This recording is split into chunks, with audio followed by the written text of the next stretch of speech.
As we worship, let all the world come and see how the mercy we receive from you can set them free.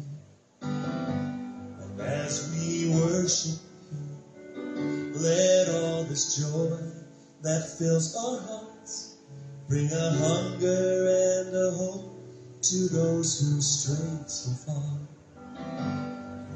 As we bow in adoration and stand in reverent awe, show your majesty and glory, let your anointing fall. As we declare your name, Lord Jesus, as the only name who saves, may the power of your salvation fill each heart, we pray.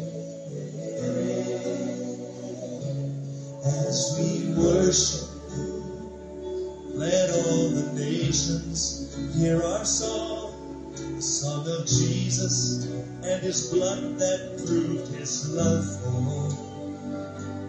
As we worship you, may all the lost and broken come. May they hear your still small voice call out their names each one. As we bow in adoration and stand in reverent awe, show your majesty and glory, let your anointing fall. As we declare your name, Lord Jesus, as the only name who saves, may the power of your salvation fill each heart, we pray.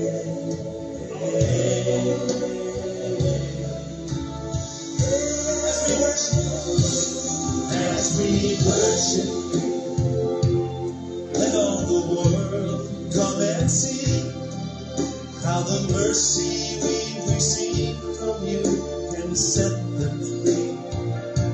And as we worship you, let all this joy that fills our hearts bring a hunger and a hope to those who strayed too far. As we bow in adoration and stand in reverent awe, show your majesty and glory, let your anointing fall. As we declare your name, Lord Jesus, as the only name who saves, may the power of your salvation fill each heart, we pray. As we worship you, oh yes, as we worship you,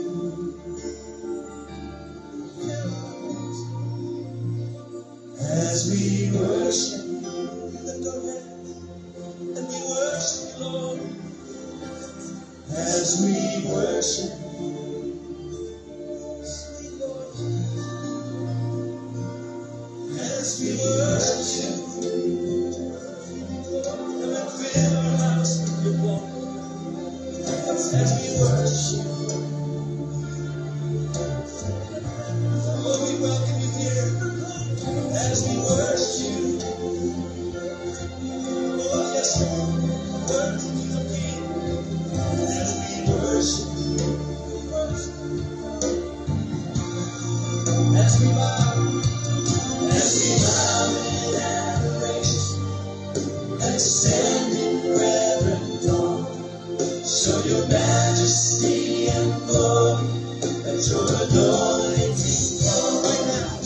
As we declare your name, Lord Jesus, as the only name who saves, may the power of your salvation fill each heart, we pray.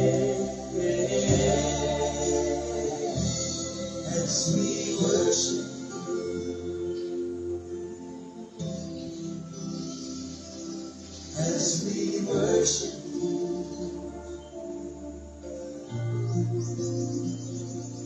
as we worship you,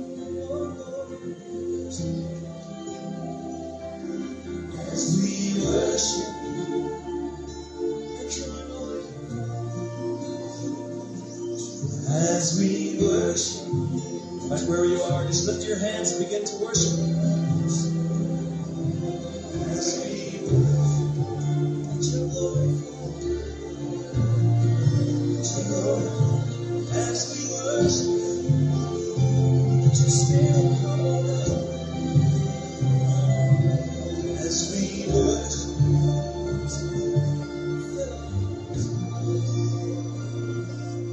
as we worship.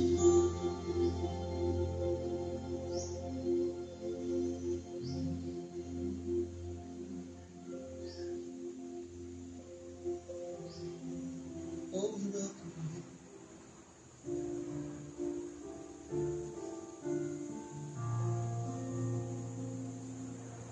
We worship you. Oh, yes. Oh, we worship you.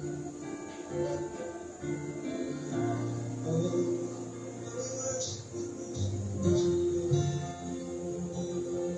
Oh, yes, we do.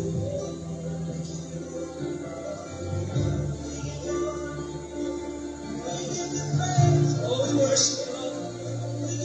Oh, we worship you.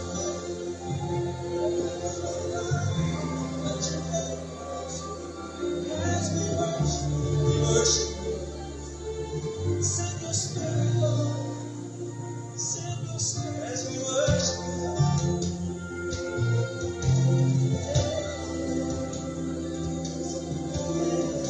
As we worship.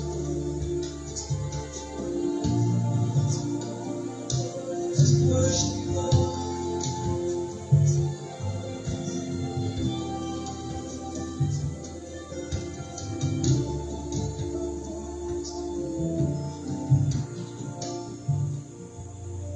As we worship.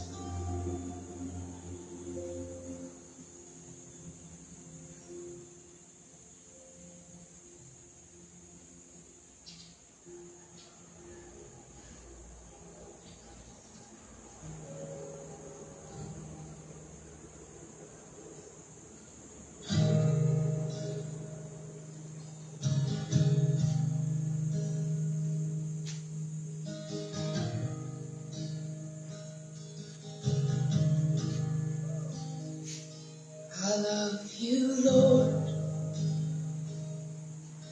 Oh, your mercy never fails me. All my days I've been held in your hand. From the moment that I wake up until I lay my head, oh, I will sing of the goodness of God. 'Cause all my life you have been faithful. And all my life you have been so, so good. With every breath that I am able, oh, I will sing of the goodness of God. I love your voice. You will lead me through the fire, and in darkest night, you were close like no other. I've known you as a father, I've known you as a friend, and I have lived in the goodness of God. Yeah. And all my life you have been faithful. Oh, and all my life you have been so, so good.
I'm gonna sing of the goodness of God. I'm gonna sing, I'm gonna sing.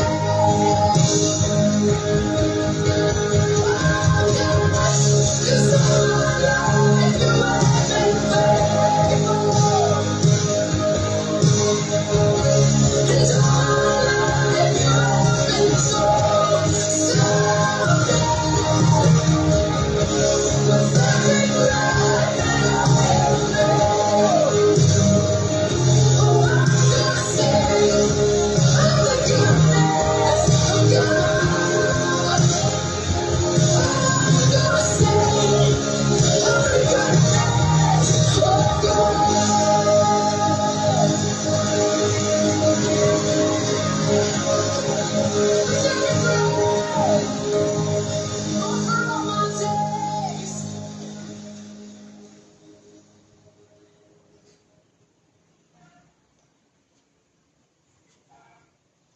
Okay, so magandang umaga sa ating lahat dito sa Pilipinas at may isang mapagpalang araw naman sa lahat ng mga nasa ibang mga bansa na kung saan ang tinig na ito ay nakakaabot sa Amerika, sa Canada, sa New Zealand, sa Singapore, sa Hong Kong at iba pang mga lugar.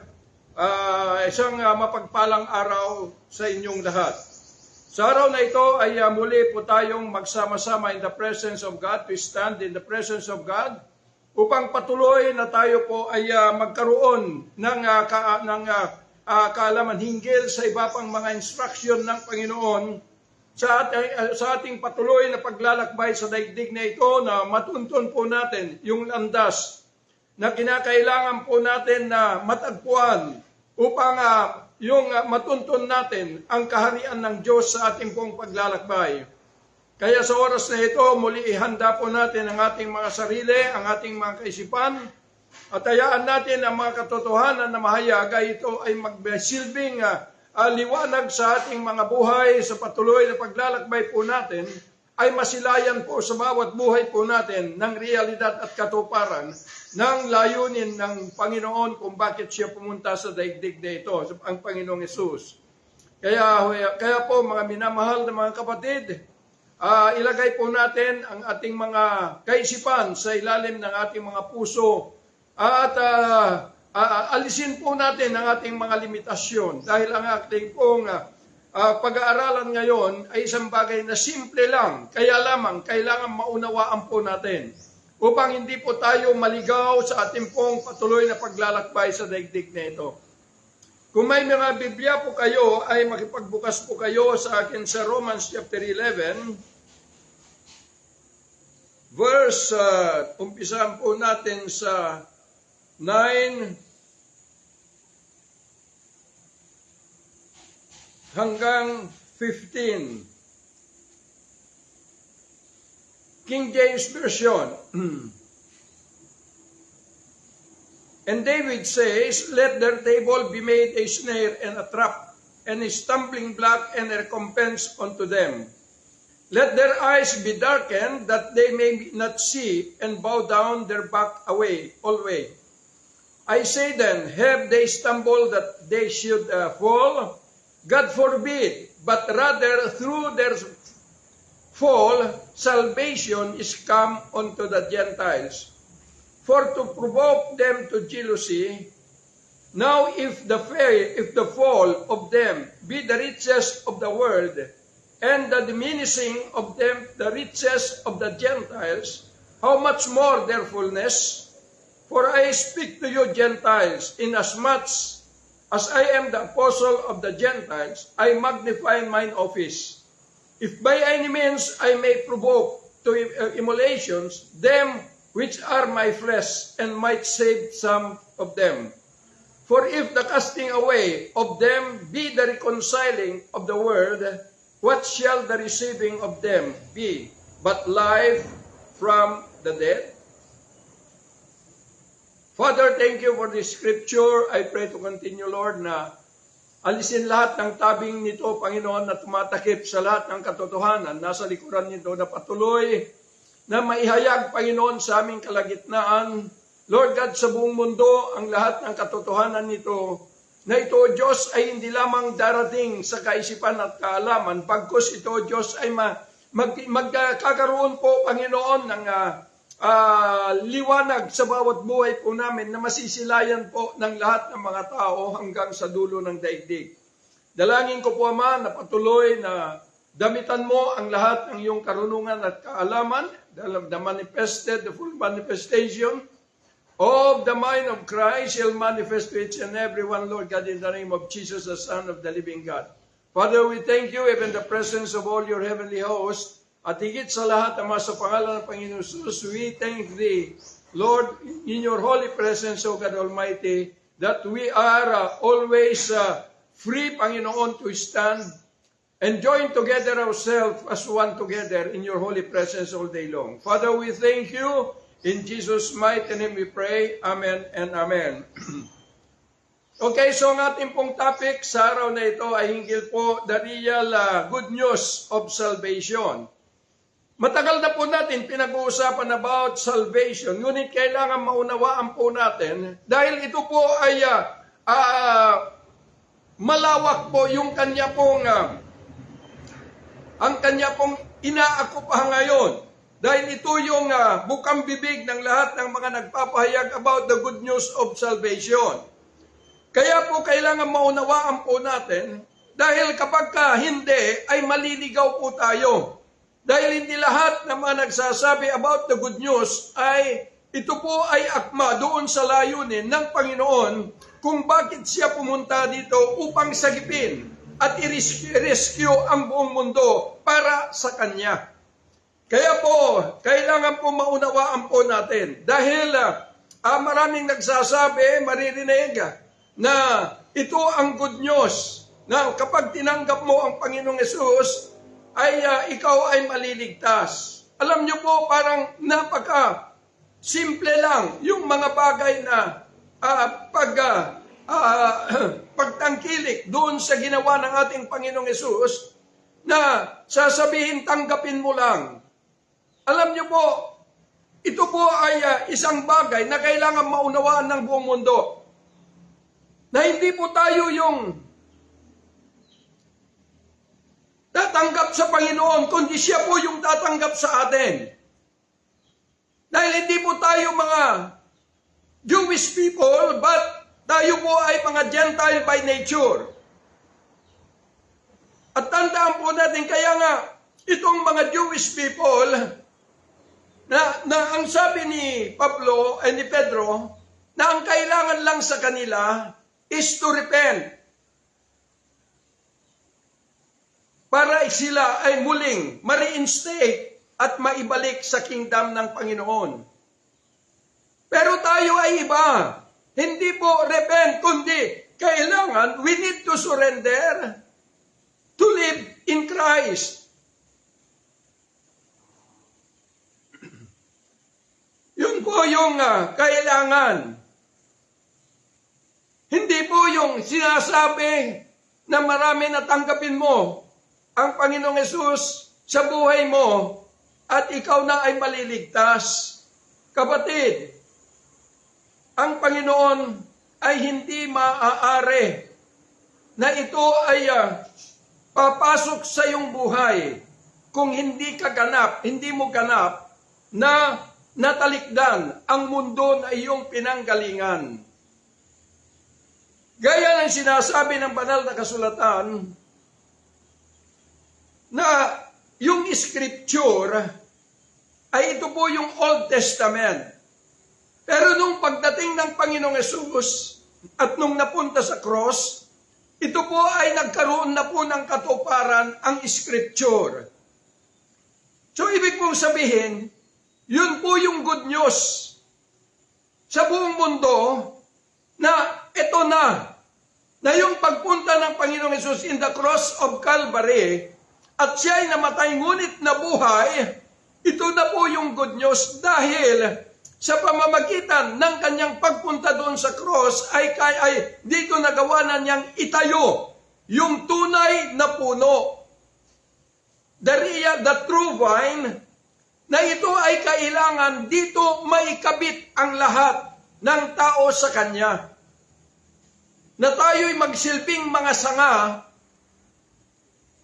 na nakaugpong sa Kanya.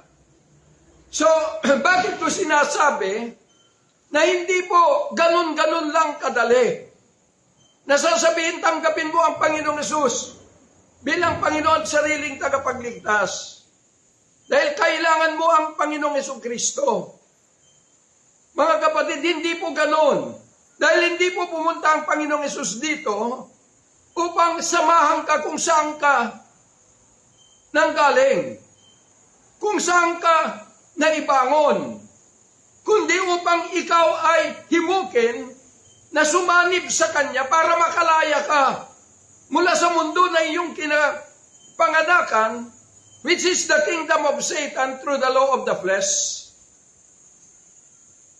Siya po yung tumatawag. Siya po yung nagbukas ng pintuan para ibinigay sa atin that opportunity para kung tayo'y magdesisyon na humakbang at sumuko sa Kanya, dito lamang po tayo magkakaroon ng puwang na magiging kabahagi ng Kanyang kingdom.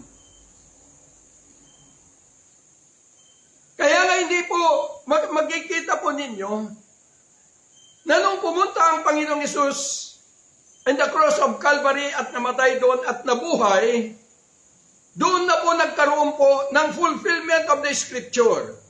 Dahil siya na mismo yung nagsakatuparan nito upang tapusin na yung mga bagay na nasusulat at dalhin na ito sa katuparan. Buhay na katuparan. Hindi po ito isang aral na iniiwan sa mundo na paulit-ulit mula pa noon hanggang ngayon na ito ay binabanggit sa lahat ng mga tao. Kaya kung titingnan po natin,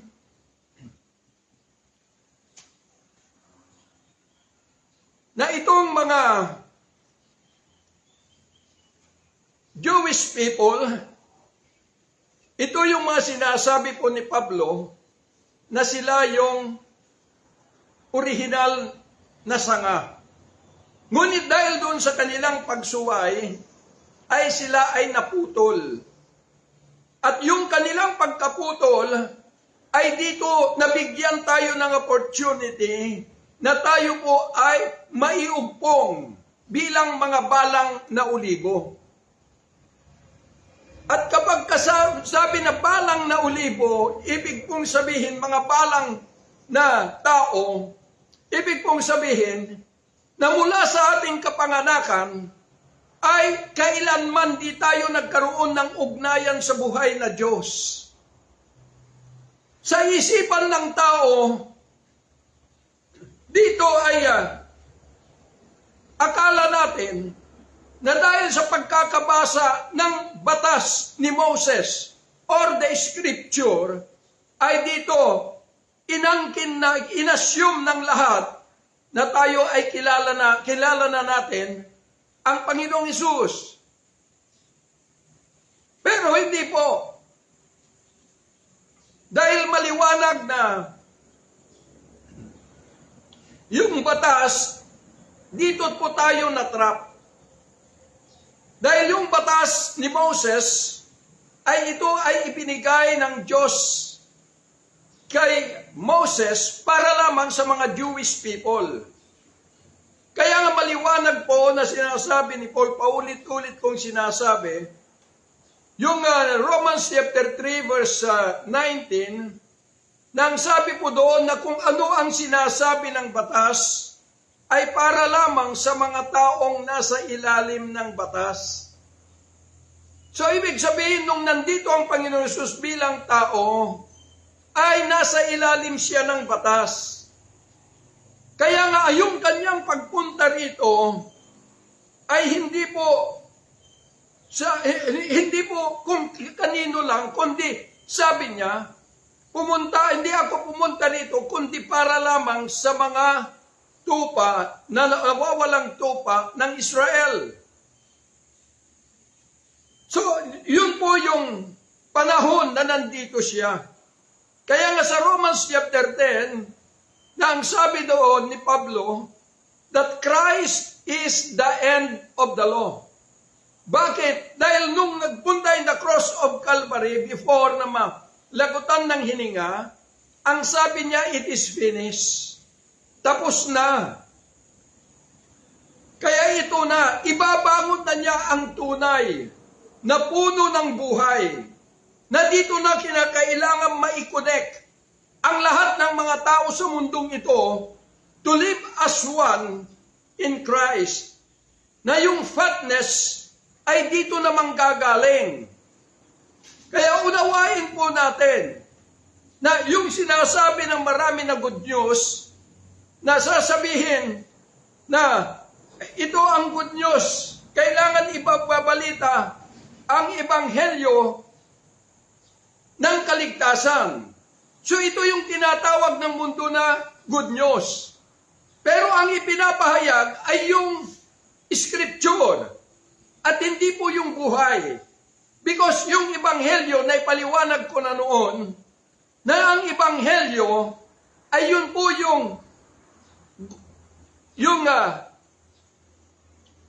epistles of Christ na naiukit sa ating mga buhay. Kaya nga inuulit ko po, na nung nandito ang Panginoon, Mark chapter 1, ang sabi po doon, that this is the beginning of the gospel of Christ. Kaya nung nandito siya, ito yung kanyang ipinapakahayag. Ito yung kanyang ipinapakita. The gospel of Christ. Pero, nung pumunta in the cross of Calvary, ay dahil sa kanyang pagmamahal sa lahat ng mga tao, pag-ibig, ay kanyang i-give up yung kanyang physical na katawan. So, ibig pong sabihin, wala nang magsasalarawan hinggil sa kanyang ebanghelyo. Kaya nga nung sinabi ng Panginoon na go and preach the gospel to all nations, ay nung nabuhay siya, nagtagumpay na naisa katuparan na siya yung naging katuparan ng scripture, because the scripture is the Old Testament. Yung sumunod na mga talata nito ay hindi po yun yung scripture, kundi yun po yung mga epistles na ito yung bunga ng kanyang pagkilos bilang siya po ay nabuhay mula sa mga patay. Nung maitayo na po niya yung puno ng buhay, walang iba kundi siya mismo.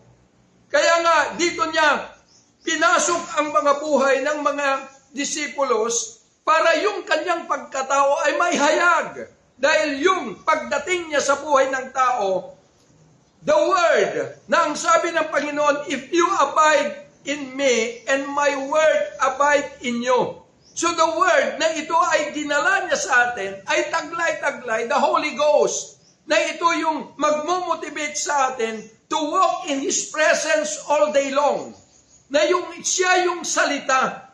He is the word of reconciliation. He is the word of faith na ito'y magdadala sa atin upang tahakin natin yung kalooban ng Diyos. Kaya ang sabi niya, if my word abide, you abide in me, anyone abide in me, and my word abide in you, whatever you ask. Di ba sabi niya? So ibig sabihin, kung malaya ang kanyang salita, and the word of Jesus is the word of faith. Yun yung dinala niya sa atin, which is the grace of God. Kaya lagi kong sinasabi na even Abraham, di ba, Romans chapter 4 maliwanag, na ang sabi doon that Abraham considered himself as good as dead. So ibig sabihin, wala nang batas. Ibang batas na ito ay nagmumove sa kanya. Habang siya nabubuhay sa daigdig na ito, ang tinig lamang ng Diyos ang kanya pong sinusunod at yun yung nagdadala sa kanya. Kaya tinagurian siyang ama ng pananampalataya. Because his life ay ito ay motivated by the word that proceeded out from the mouth of the living God. So yun din po sa atin. Kaya nga, tayo po yung ebanghelyo. Kaya kapag makita ka ng tao, doon makikita na nila yung tunay na balita that Christ is already, He is a risen Christ na buhay. Kaya mali po. Dahil kung titingnan po natin ang sabi ng Panginoon, I am the vine and you are the branches. So, ibig sabihin, ito yung sabi niya sa kanyang bayan. Pero sa atin na hindi. Dahil tayo po, ang sinasabi ng Romans chapter 11, tayo'y mga balang na olibo. Kapag tayo'y mga balang na olibo, mula sa ating kapanganakan, hanggang tayo'y lumaki, apart from Christ, wala tayong ugnayan sa Diyos. Wala tayong kaalaman sa Diyos. Kundi, ang kaalaman natin ay nanggaling lamang doon sa Scripture, na ito ay binabasa yung Biblia. Doon lang. Kaya nga, yung BS namin doon sa Lisas, na yung tayo po ay natrap dahil doon sa batas ni Moses, na ito ay ipinapangaral ng maraming mga matatalinong tao. Natrap tayo rito. Bakit? Ano ba itong batas ni Moses? Itong batas ni Moses, ang sabi sa Hebrews chapter 7, it is a law of a carnal commandments. Ibig pong sabihin, na ibigay lamang sa mga Jewish people, habang sila ay minumotivate by the Spirit of God, na ito yung kanilang pamantayan, habang nabubuhay sila as a natural descendants, na ito yung kanilang pamantayan sa kanilang buhay, morally, na ito ay angkop doon sa layunin ng Diyos sa kanyang gabay sa kanila. Ibinigay kaya nga sinabi na law of carnal commandments. Dahil dito po na itataas yung kanilang moralidad, moral law, na ito na rin yung ginagamit, hiniram ng mga galing sa Bible school. Pasensyahan na po. At ulitin ko po, hindi po ako titigil na sisigaw hinggil po dito. Dahil sa pag-aakala natin ng Bible School ay inordinahan ng Diyos at salita ng Diyos ang Biblia. Pero sabihin ko po sa inyo, hindi po, kundi ang Scripture ay dito mo makikita lahat yung mga events na mga pangyayari. Since the beginning up to the crucifixion of our Lord Jesus Christ. Kaya nung nabuhay siya at nagtagumpay, dito niya na inordain ang lahat. Na ang sabi, go and preach and teach all nation. Pero ang sabi niya, but wait, huwag kayong pupunta. Maghintay muna kayo sa upper room until you be endued with power from on high. So ibig pong sabihin, kinakailangan matupad yung sinabi ng Panginoon sa kanyang mga bayan na hindi ko na iuukit sa bato ang aking batas, kundi iukit ko na sa tableta ng puso. So ito na yung katuparan nun, na kinakailangan bago ang tao ay hahayo at lalabas in order to preach the gospel to all nation, ay kinakailangan madamitan ka ng kapangyarihan upang yung kapangyarihan na yon ay siya yung mag-uukit at magdidemonstrate ng lahat ng katotohanan na ito ay magre-reflect sa panlabas mong katauhan. Kaya nga sinabi ng Panginoon, you shall be witnesses of all these things. Ano bang ibig sabihin ng witness? Kung ikaw ay magkakaroon ng ginawa, pumunta ka, mag-witness ka, ulitin ko, sa mga krimen, at nakita mo, pumunta ka doon sa piskalya, at doon, isisiwalat mo lahat yung nakita mo. Aktual na nakita, aktual na naranasan. Kaya gagawa ngayon yung abogado ng script mo. At yung script na yon, kapag natapos at nakakitaan ng probable cause, dadalhin ito sa husgado. Pero yung tagahatol, hindi niya sasabihin nung nabasa niya, panalo ka na. Kundi, tinatawagan yung may script upang siya mismo ang magpapatibay na yung script niya ay totoo. So, ang sabi ng Panginoon na sinasaliksik ninyo ang kasulatan dahil dito naniniwala kayo na may buhay kayo na walang hanggan. At totoo, dahil ito yung nagpapatunay sa akin, it testify of me. Pero di naman kayo pumunta sa akin para magkaroon kayo ng buhay. Ibig sabihin, para magkaroon sila ng tunay na kapahayagan, ng tunay na buhay. Hindi nila hinanap, nandun na siya, hindi nila tinanggap. Kaya dito na sila nanangan. Ang mga Pharisees, noong ma-establish ng mga Pariseo, about 150 years before the birth of Christ, ay dito na po ibinangon yung sect. Dahil nanahimik po ang Diyos sa kanila for 100 years. Kaya dito sinamantala na ituro po yung batas at mga propetas. Na yun yung sinasabi ni Pedro na yung propesya in old times are not privately interpreted, private interpretation. Hindi po ito pini-interpret dahil yung propesya ay agad-agad magkakaroon ng katuparan. Hindi po naipropesya nung panahon na naglalakbay ng mga Jewish people at ini-interpret hanggang ngayon.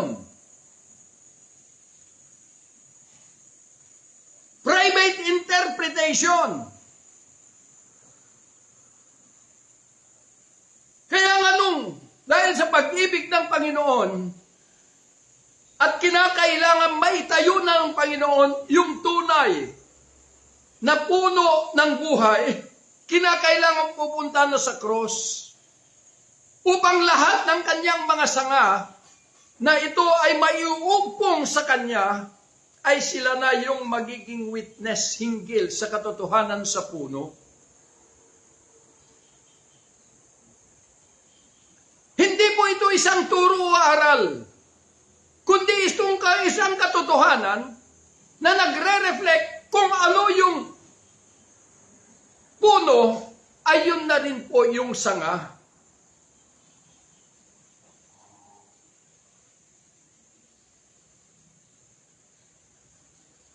Kaya ganun po yung nangyari. Kaya nga itong mga Jewish people, ang tanging daan lamang na sila ay muling maibalik in the kingdom of God is to repent. Repent and be baptized o mag-oath-taking sila that they are going to live in the fullness of the kingdom of God. And no longer, hindi na nila balikan yung nakagisnan nila sa buhay dito sa daigdig. Yun po sila. Pero tayo ay iba. Dahil tayo po ay mga Gentile by nature, na tinutukoy ni Pablo in Ephesians chapter 2, mga tao na ipinanganak sa daigdig na walang pag-asa at walang Diyos. Hindi kabahagi sa bayan ng Diyos. So ibig pong sabihin, na ipanganak tayo na wala tayong kaugnayan ni katiting sa Diyos, sa buhay na Diyos. Kaya nga yung sinabi ni Pablo, nung naihayag sa atin, dahil ginamit po yung the law of Moses, the righteousness of the law, during the time of Roman occupation, sa 30th AD, ay dito po ay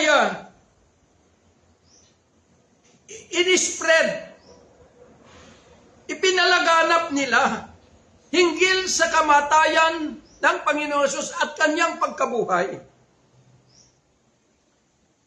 At doon sa kanyang pagkamatay at pagkabuhay na itinuturo, ay kalakip nito ay yung paghahayag hinggil doon sa batas ni Moses.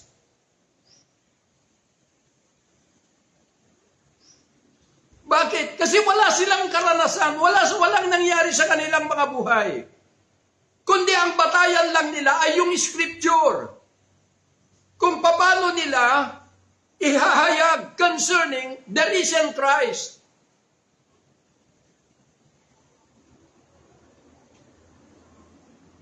Kaya ganun na rin ang nangyari noong mabuksan, maitayo po yung Bible Institute movement during the 19th century, ay ganun na rin. Kaya nga ang sabi ko, pagkakaiba na lang yung Roman occupation, na ito ay pinalaganap dahil gusto nila, itong Roman Empire, ay ibangon yung Universal Church.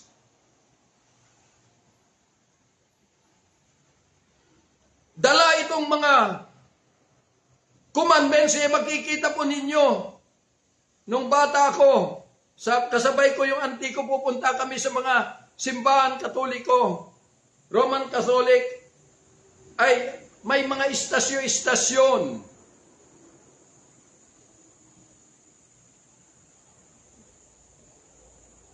Sila po yung nagpalaganap.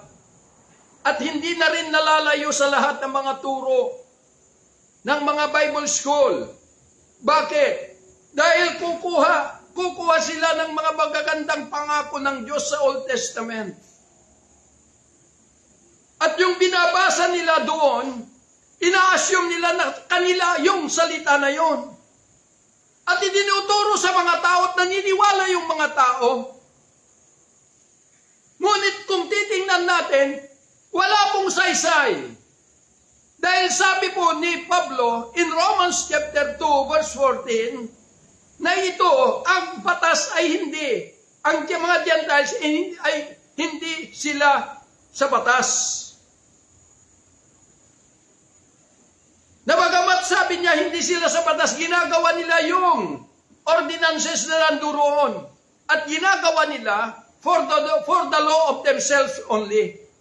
Kaya nga ginamit, morally, itinataas yung moral values ng tao. Pero higit na lalong nababaon ang tao sa kasalanan because ang kasalanan ay yung karnal na pag-iisip, karnal na buhay. Kaya anong nangyayari? Pinapalakas. Kaya nga lagi kong sinasabi na imbes na ito ay magiging maganda sa buhay ng mga Jewish people, ngunit nung sila ay nahulog at ito ay muling binalikan, yung batas na ito ay nagparating ng sumpa sa kanila, ang nangyari na habang binabasa the Old Testament ay ito yung lakas ng kasalanan. Dahil ang tao ay naging self-righteous dahil sa kanyang karunungan.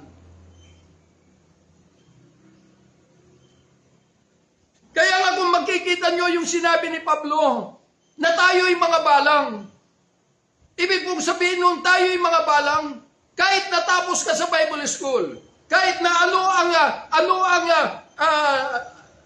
ang titulo na natanggap mo, bishop ka man, Doctor of Theology, Doctor of Divinity,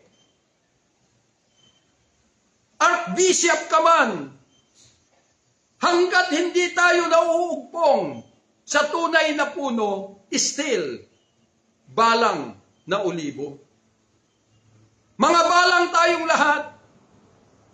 Ibig mong sabihin, hindi mo pa rin nakita yung kaligtasan. Nabalitaan mo the good news nung nabuhay ang Panginoong Hesus. At siya'y umakyat sa langit pero bumaba. Pero hindi ito nagkaroon ng yung kapakinabangan sa mga tao dahil muling ibinalik ni Satan yung mga katuruan na ito ay bubulag sa kanila. Kaya nga ang sabi ng Panginoon sa kanya, sa mga disipan, mga Pharisees, sabi niya sa mga Jews, kung sinabi niyo lang sana na hindi ninyo ako kilala, makikilala ninyo ako. Pero dahil sinabi niyo na kilala ninyo na ako, hindi na ninyo ako makikilala. Bakit? Yun po yung bunga ng batas, the law of Moses. Naging self-righteous ang mga tao. Kaya pakinggan ninyo yung mga kapahayagan na dinadala.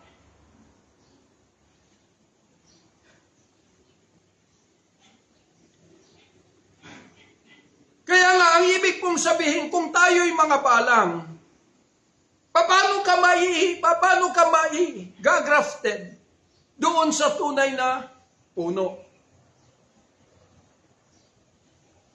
Hindi lingid sa atin kung ano yung procedure ng grafting. Dahil once na i-grafted mo yung pong isang sanga, kailangan putulin mo ng lubusan mula doon sa kanyang pinanggalingan na puno. At ililipat mo, i-grafted mo doon sa ibang puno. Na yung sabi ko nga doon sa Lisas, na kung yung pinanggalingan ng sanga ay Indian mango, pagka pinutol mo at inilugpong mo doon sa native na mangga, yung bunga nito ay native na mangga. Dahil ang sabi ng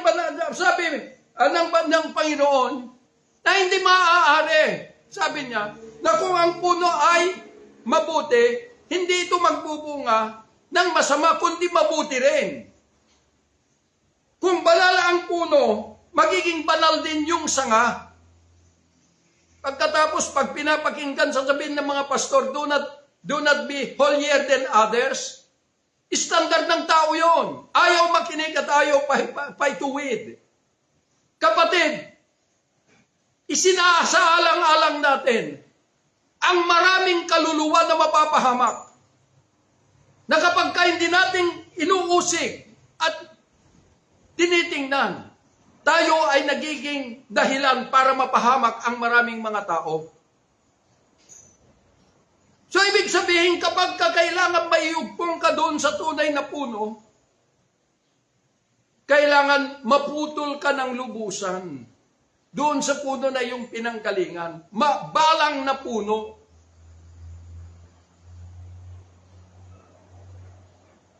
Kaya kapag naiugpong ka na doon sa tunay na puno, yung pagiging balang mo ay mabubura na.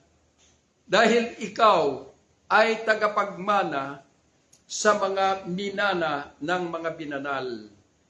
Ibig pong sabihin, maging kaparehas na ang lahat kapag nakakabit na tayo sa tunay na puno.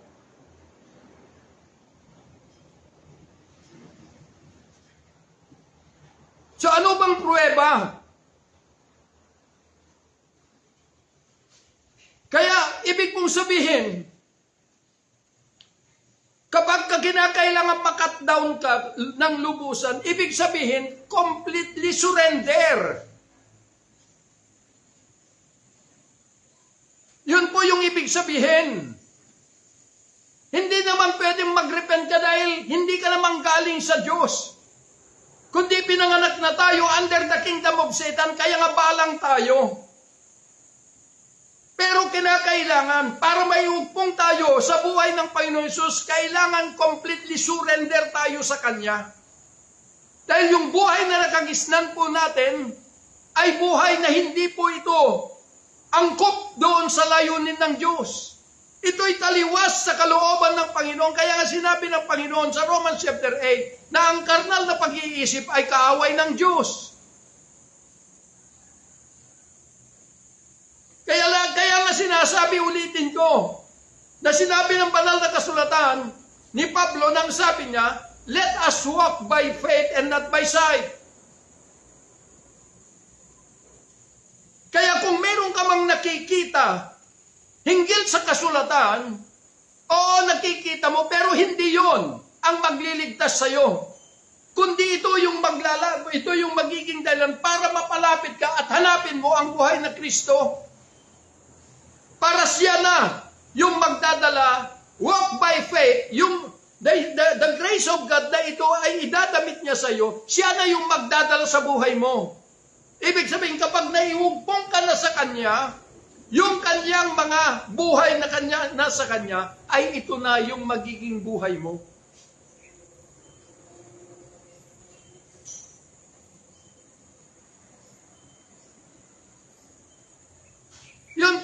Yun po yung ibig sabihin na ang good news ay matagal nang naihayag. Pero hanggang ngayong good news pa rin. Nandito na po tayo sa katuparan.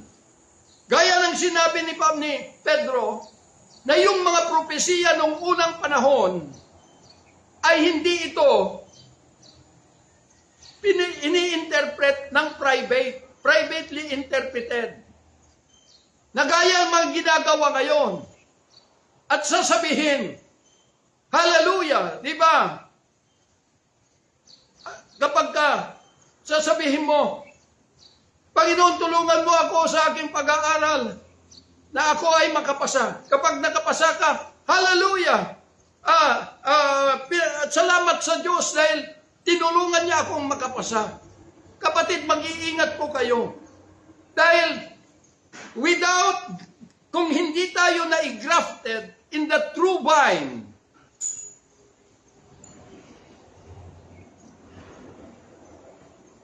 wala tayong koneksyon sa Diyos.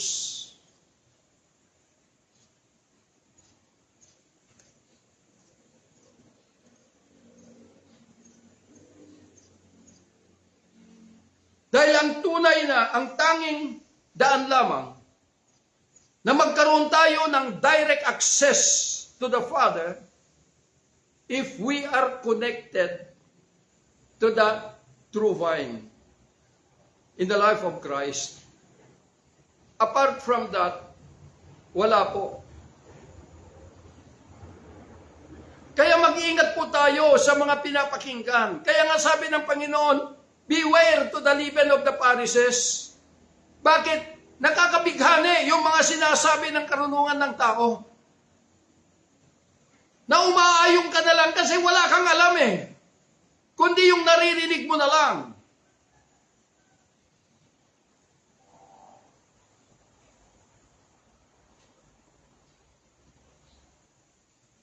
Kaya nga maraming nagsasabi, Pastor, masakit kang magsalita. Sana huwag mong sasabihin na pati Bible School, mga pastor ay pupunta sa impyerno. Kapatid, hanggang kailan malalaman ng lahat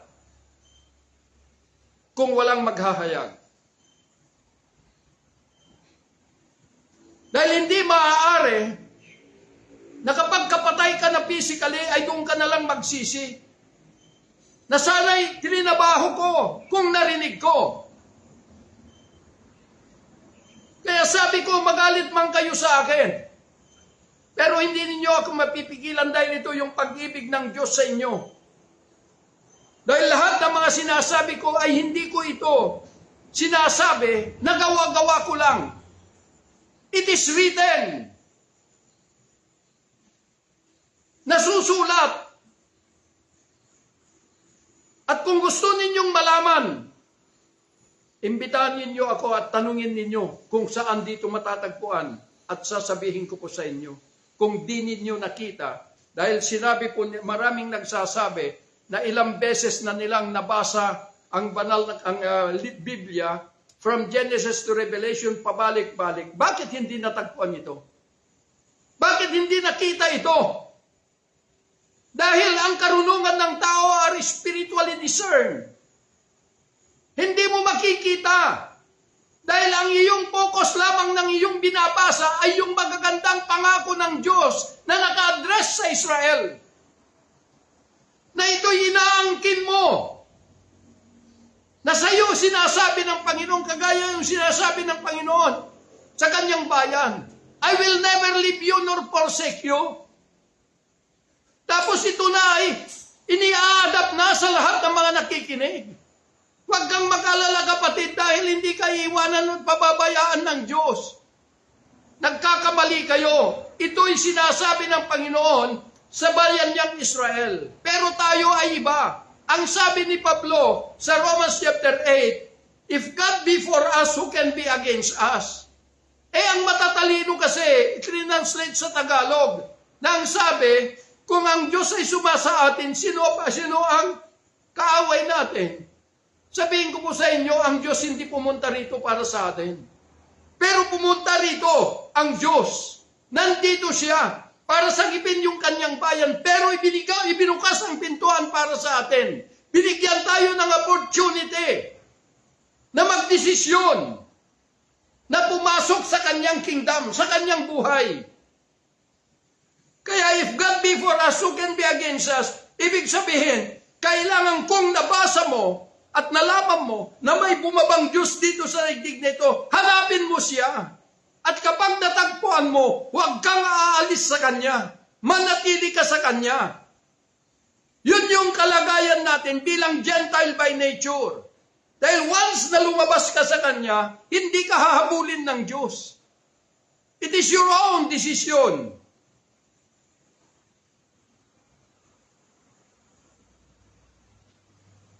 Kaya ang tanging daan lamang upang marinig tayo ng Diyos na magkaroon po tayo ng direct access to God, ay kinakailangan po tayong magdesisyon to surrender sa buhay na Kristo.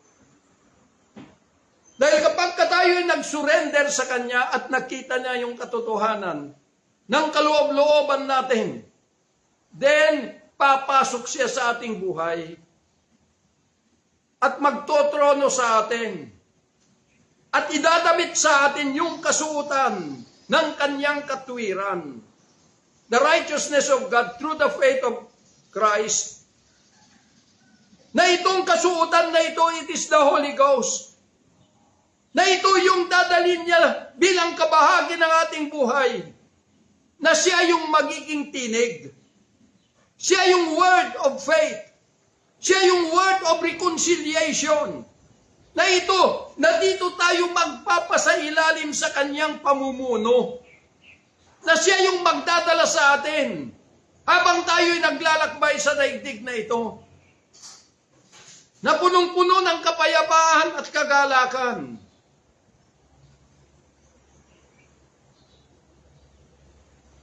Akalain mo, sasabihin, napakaraming nalinlang.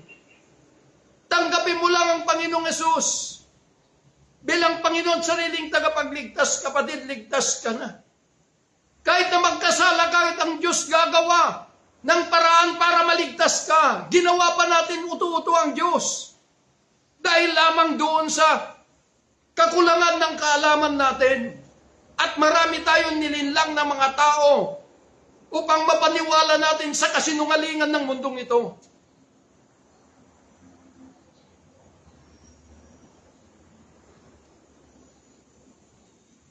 Kaya nga kapag nakaugpong na tayo, ang sabi po ni Joel, ni Propeta Joel, na ang sabi po niya, in the last days, I will pour out of my spirit. Sabi niya, your sons and your daughters shall prophesy, and your young men shall see vision, and your old men shall dream dreams. Yun yung mga Israelitas.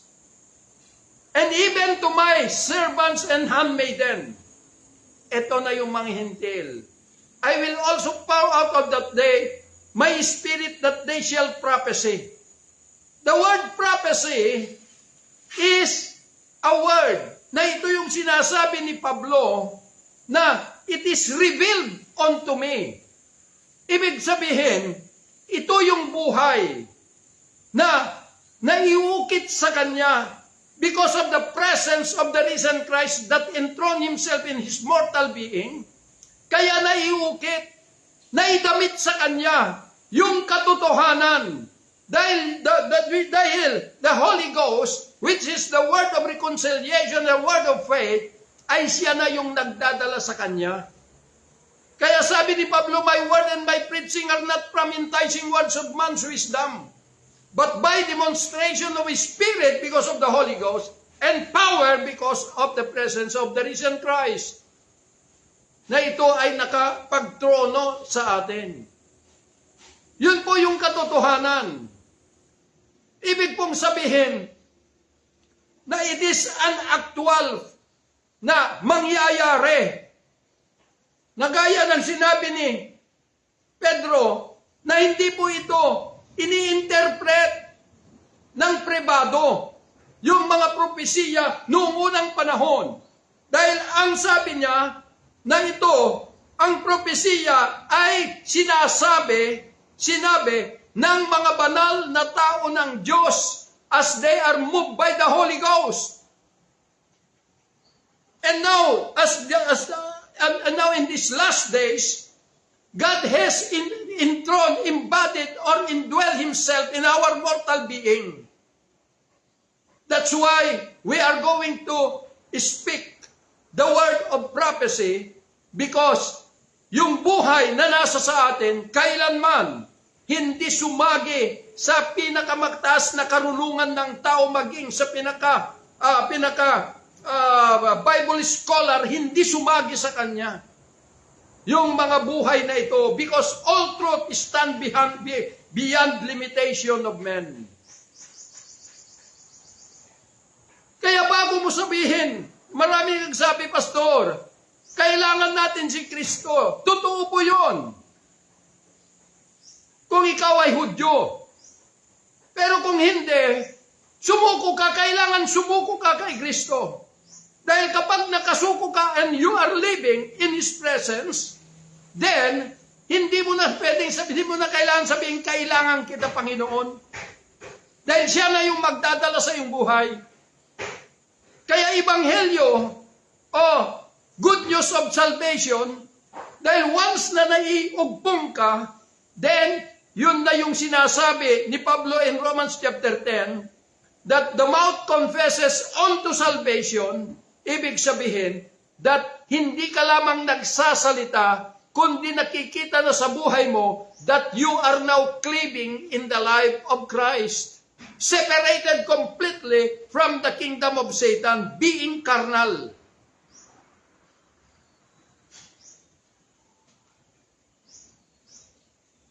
Kaya nga kung ang nasusulat pa rin yung ibinabasa ninyo sa mga tao, kapatid, itong sabi ni Pablo, hindi ako, na yung sulat ay pumapatay.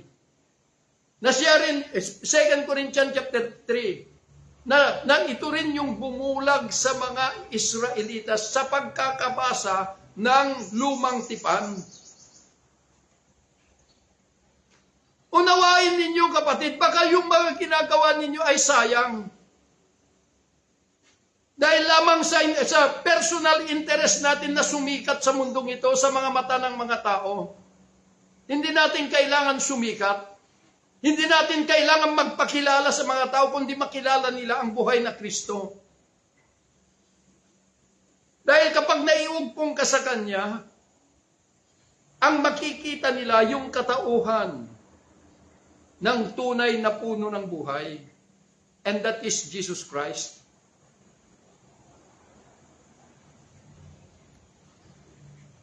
Kaya, isinisigaw ko sa buong mundo, yung panalangin po natin, kapag di po tayo naiugpong sa tunay na puno, wala pong saysay because you do not have that direct access to God yet. Pero kung nakaugpong ka rito, then you have now the direct access to the Father. Because you and Christ are one together, cleaving to each other.